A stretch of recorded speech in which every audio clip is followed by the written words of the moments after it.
Welcome to Mindful Moments. Nourish your mind on the go. This audio uses AI narration to present our original book analysis. Today, we're diving deep into Civilization, The West and the Rest by historian Niall Ferguson. And this book tackles a huge question. How did Western civilization become so dominant over the last 500 years?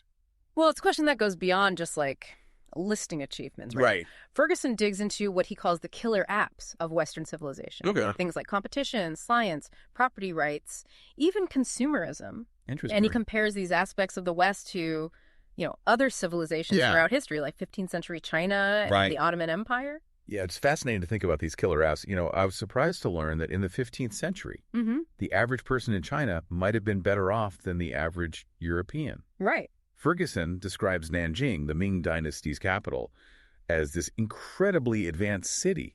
With paved roads, sewage systems, even specialized restaurants. Things that wouldn't be common in Europe for centuries. Exactly. But despite this early lead, Ferguson argues that China's system ultimately became too rigid. There wasn't enough competition to drive that innovation.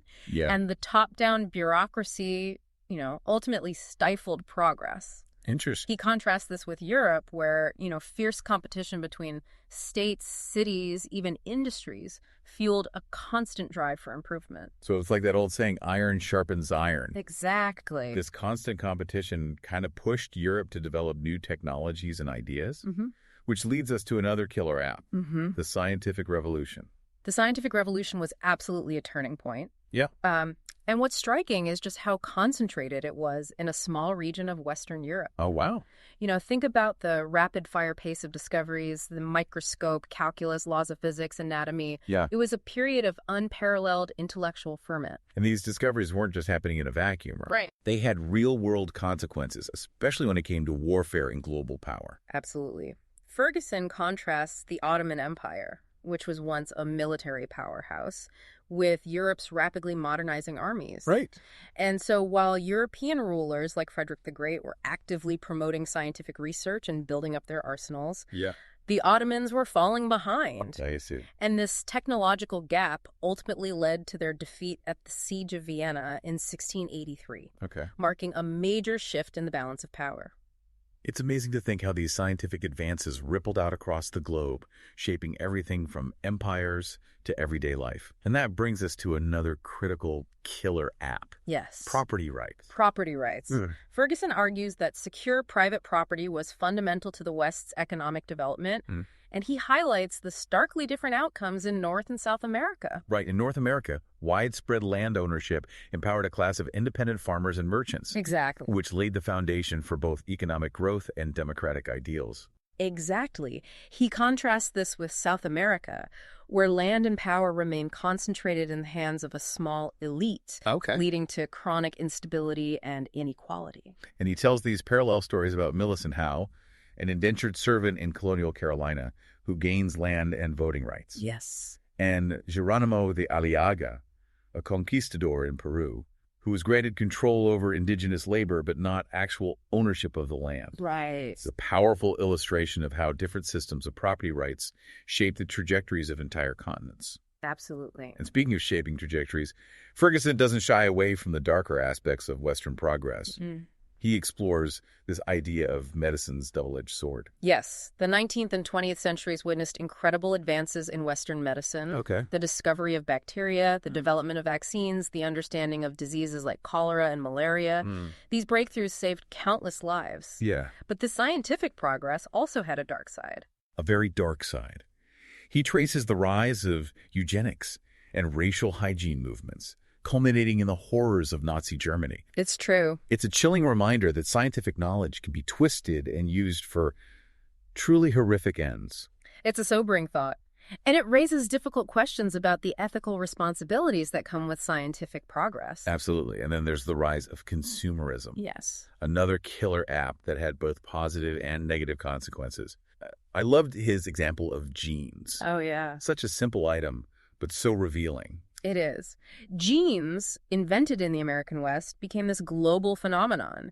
They were cheap, durable, and comfortable, a perfect symbol of the mass consumer society that emerged in the West. Yeah. And Ferguson contrasts this with the Soviet Union, where the inability to produce a decent pair of Levi's became a symbol of economic stagnation. Right. It really highlights how the West wasn't just about production, it was about creating a culture of desire. Yeah. Of wanting the newest, the latest things. And this desire, fueled by mass production and marketing, drove incredible economic growth, but also, as you said, had its downsides. Yes, some argue that this focus on material possessions was superficial and ultimately unsatisfying. Right. It's a debate that continues to this day.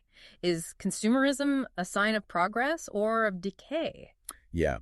It's a complex question with no easy answers, but there's no doubt that consumerism played a major role in the West's rise to dominance. Absolutely. And that leads us to the sixth killer app that Ferguson explores. Okay. The work ethic. The work ethic. Here, Ferguson delves into Max Weber's famous argument about the Protestant work ethic and its connection to capitalism. Weber believed that the Protestant emphasis on hard work and worldly success as signs of God's favor contributed to the rise of capitalism. That's a fascinating theory, and I found it interesting how Ferguson highlighted Weber's own experiences in America. Oh, absolutely. Weber was struck by the energy and ambition he observed in America, seeing it as a manifestation of this unique Protestant work ethic. Of course, it's a complex theory, and there are many debates about its validity. Right. But it offers a really interesting perspective on the cultural underpinnings of Western economic success. Yeah, it's a great example of how cultural and religious ideas can have profound economic and social consequences. Totally. But as Ferguson points out, the world is constantly changing. Right. He asks this question, is Western dominance over?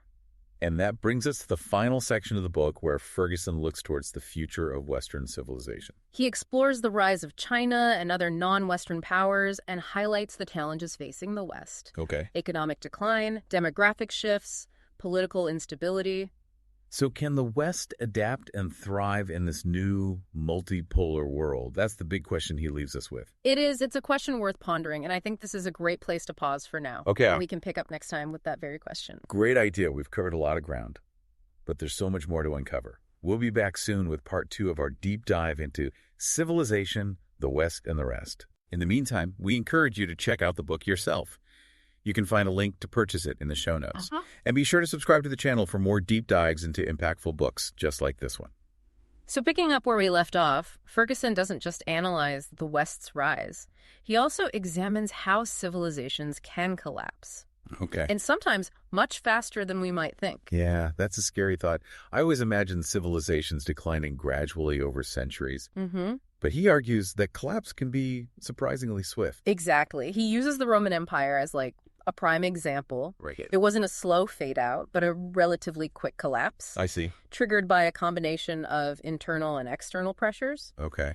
And he sees parallels in other historical examples, like the Incas and the Ming Dynasty. Okay. Both powerful civilizations that experienced sudden and dramatic downfalls. So what signs of collapse should we be looking for today? What are the red flags? Well, Ferguson identifies several key indicators. Okay. First, there's fiscal instability. When a government just can't pay its bills, it's a huge warning sign. Yeah. Especially when that instability leads to things like reckless money printing and runaway inflation. It seems like we're seeing echoes of that in some parts of the world today. Right. Then there's the decline in social cohesion. Okay. When trust in institutions erodes Yeah. and people become increasingly divided. Yeah, it's like that saying, a house divided against itself cannot stand. Exactly. We're definitely seeing that play out in today's world with increasing political polarization and the echo chambers of social media. Exactly. Another factor is just the loss of a competitive edge. Okay. The West's rise was fueled by its ability to innovate and adapt. Right. But if it loses that dynamism, it risks falling behind. And that connects back to what we were discussing earlier about the killer apps of civilization. Precisely. And then finally, there's the failure to learn from history. Okay. You know, if we don't understand the mistakes of past civilizations, we're much more likely to repeat them. Yeah, it's like we're doomed to keep making the same mistakes over and over again. Sobering stuff. So how does all of this apply to the West today? Okay. What specific challenges does Ferguson highlight? Well, he points to the West's growing debt burden. Governments are spending more than they take in. Yeah. And national debts are skyrocketing. Right. And as we discussed, this can lead to financial instability and economic crises. Yeah, it's like living on borrowed time, right? Kicking the can down the road and hoping for the best. Right. He also sees a decline in the West's work ethic. Okay. You know, the very thing that Max Weber argued was so crucial to the rise of capitalism. Well, you mean that famous Protestant work ethic we were talking about earlier? Yes. Ferguson suggests that people in the West are working less, saving less, and becoming more complacent. Okay.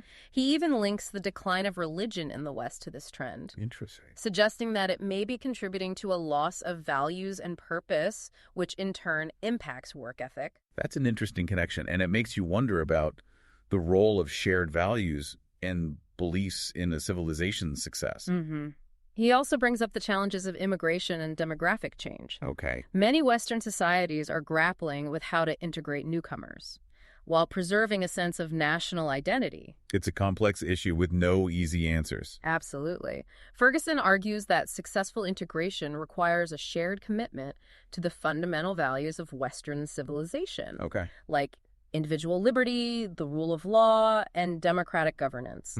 And he warns against the dangers of multiculturalism, which he sees as a potential threat to social cohesion. So he's not advocating for closing borders or rejecting diversity, but rather emphasizing the importance of a shared foundation of values. Exactly. And he stresses that the West needs to adapt to a changing world where it's no longer the sole superpower. Right. You know, we're now in a multipolar world where power is more diffused. Yeah.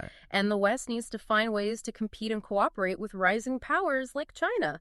Speaking of China, Ferguson sees it as like the most serious challenger to Western civilization. Yes, he's impressed by China's economic dynamism and long-term strategic thinking.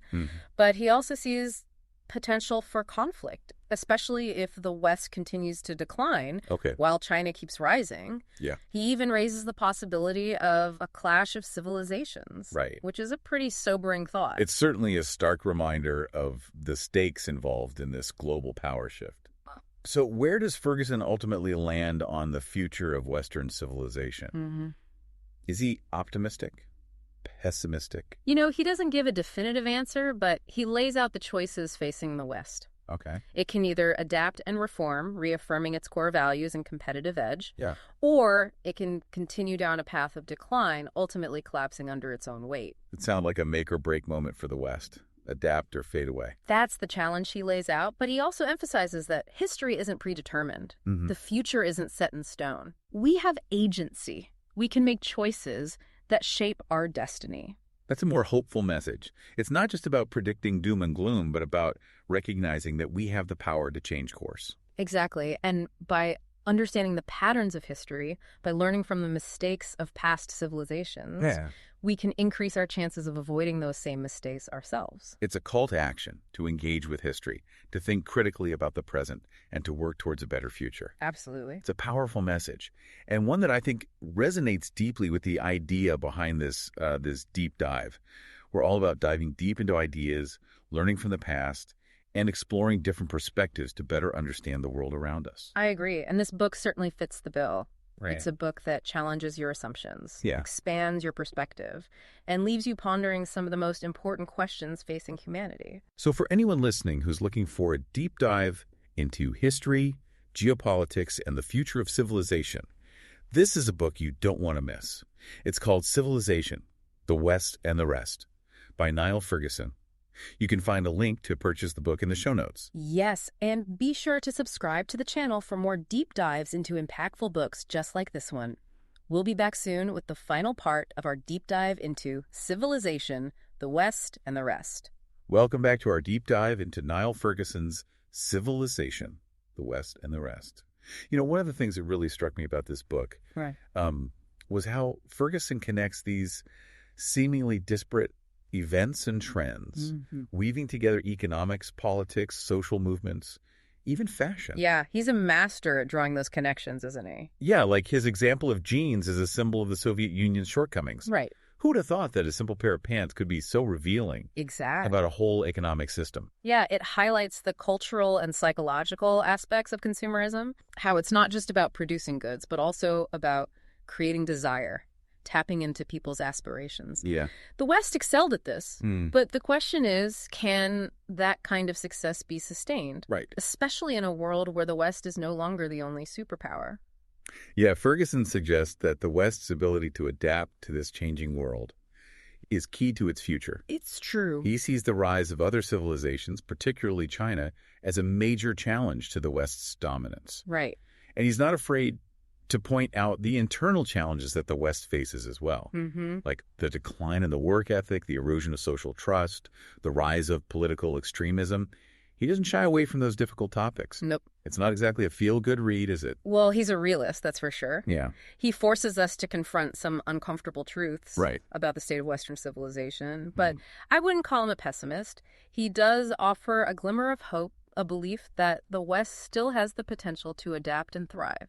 But that potential hinges on a conscious effort, right? It does. A willingness to re-examine core values, reinvigorate institutions, and find ways to navigate this new multipolar world. Yeah, exactly. He's issuing a wake-up call, urging anyone who cares about the future of the West to learn from the past, understand the complexities of the present, and actively shape the future.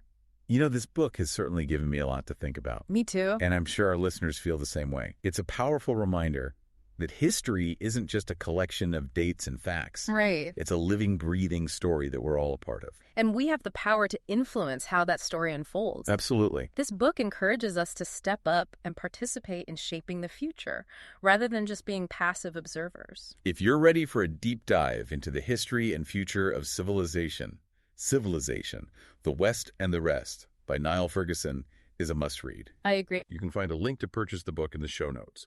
And don't forget to subscribe to the channel for more deep dives into impactful books just like this one. Thanks for joining us on this journey. Until next time, keep those mindful moments going.